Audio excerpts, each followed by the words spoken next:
as soon as I asked her to dance and she slid down into my arms, I was a goner.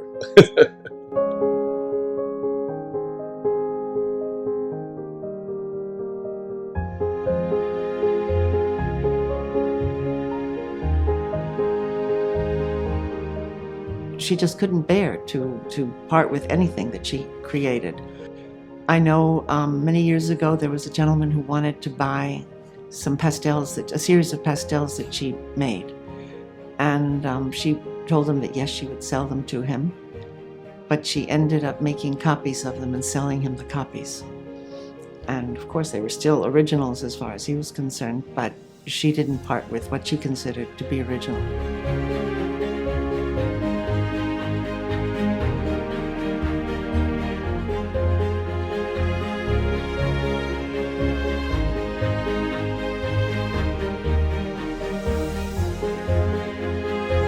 Pocas artistas han creado un ciclo de trabajo tan amplio, tan procesual, tan investigativo como lo ha hecho Nela.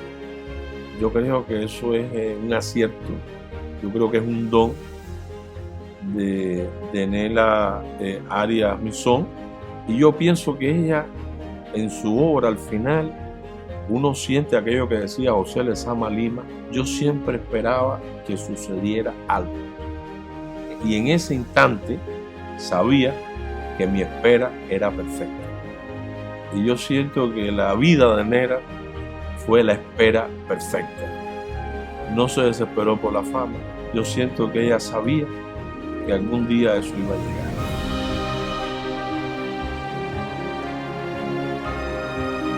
She began painting strange figures like a huge American eagle, which was like an American eagle, but there was something absurd about it. It was a comical eagle, but it's not a realistic eagle, it's not a comic book eagle, it's not a kitsch eagle. It's a strange, somewhat touching figure of an eagle. You feel a kind of compassion for this great big bird that hardly fits inside the frame, you know. And then other things like a great big umbrella with a hook on top of it. It looked like an invention that she made so you could hang the umbrella when you came home. See, images like that, great, large, global, peculiar, intuitive images. Color is always very emotional, deep. The colors are moving. I think she was really profoundly colorist, I would say. No, my mother really did isolate herself from the world of art in the latter part of her life. She didn't want to deal with the commercial aspects.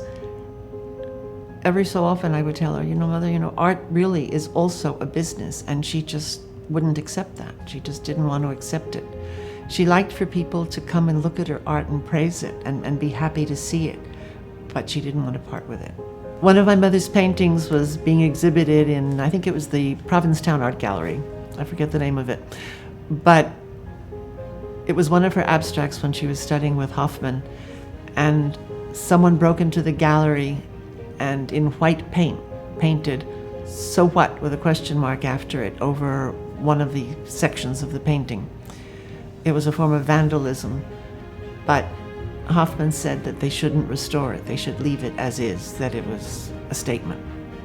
Yo veo su obra extremadamente procesual. No creo que sea una obra que se quede solamente en el objeto. Y ese yo creo que fue el gran aporte de ella con respecto a otras artistas mujeres. Y no estoy pensando solo en las artistas cubanas, que han sido muy importantes y que todavía la mayoría de ellas no tienen el lugar que merecen, sino estoy pensando en la historia del arte a nivel internacional.